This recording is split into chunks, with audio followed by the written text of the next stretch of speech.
Doctor विवेक तांगड़ी जी, महंत प्राचीन लेटे हुए हनुमान जी, लखनऊ। प्रभु जी चरण वंदन। प्रभु जी, सभी स्वरूप में श्री हनुमान जी के दर्शन होते हैं। जो भी तीर्थ जाएं, जिस भी परम धाम के दर्शन करें, सभी में श्री हनुमान जी के ही दर्शन होते हैं। महाराज जी, इसमें मार्गदर्शन। उत्तम भक्त का यही लक्षण है कि अपने, अभी बताया नहीं, अपने आराध्य देव को देखे। यदि हम हनुमान जी को मानते हैं कि वो हमारे आराध्य देव हैं, तो वही सर्वस्व हैं, दूसरा कोई नहीं है। हनुमान जी के हृदय में सिया राम जी बैठे हैं, तो सिया राम के हृदय में हनुमान जी बैठे हैं।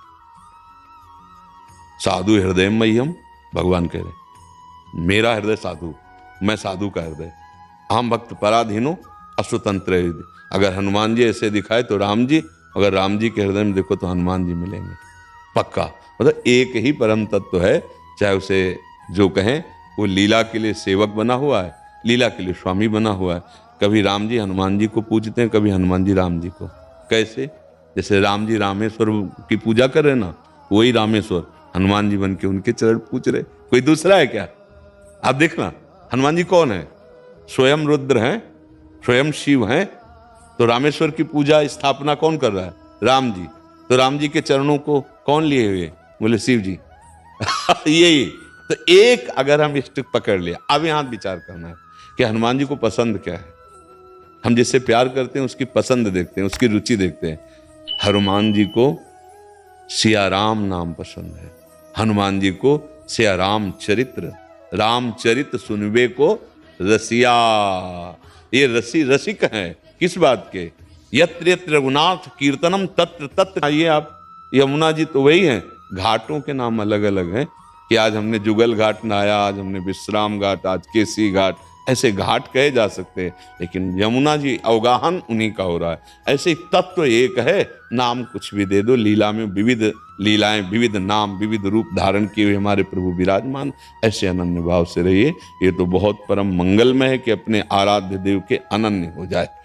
पर हनुमान जी की उपासना में एक सावधानी रखनी है कि उनको अधीन करने की बात ना सोचे शक्ति स्वरूप में, नहीं तो इतनी सामर्थ्य नहीं होती है। फिर वो मतलब बुद्धि विपरीत दिशा में चली जाएगी। समझ पा रहे हैं आप? हनुमान जी को अपने आराध्य देव के रूप में देखा जाए, हनुमान जी को उनसे शक्ति ग्रहण करने की बात, शक्ति की सिद्धियों की बात, फिर दूसरा कुछ हो जाएगा।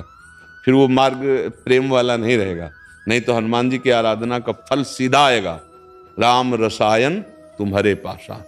तुम राम रसायन में डूब जाओगे, भगवान की प्रेम लक्षणा भक्ति में डूब। जब हनुमान जी प्रसन्न होंगे तो वो अपनी रति नहीं प्रदान करेंगे, अंतिम बात मान लेना, वो श्री राम की रति प्रदान करेंगे। क्योंकि वो जिस पर प्रसन्न होते हैं वो अपने हृदय की बात दे देते हैं। उनके हृदय में क्या है? राम रसायन, राम जी का प्रेम, वो उसको प्रदान कर देते हैं।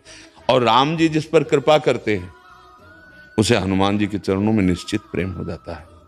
क्योंकि भक्त की कृपा से ही भगवान के प्रेम को प्राप्त किया जाता है, और भगवान की कृपा से भक्तों का संग होता है।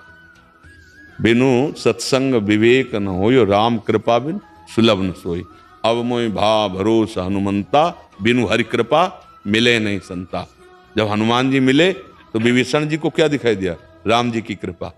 राम जी की कृपा जब होगी तो हनुमान जी के चरणों में प्रेम होगा, और हनुमान जी की जब कृपा होगी तो रामलीला का विस्तार हृदय में हो जाएगा, राम रसायन का प्रादुर्भाव हृदय में हो जाएगा। अनन्य रहो, अपने स्वामी के अनन्य रहो, वो सारा सुख विलास प्रकट कर देंगे।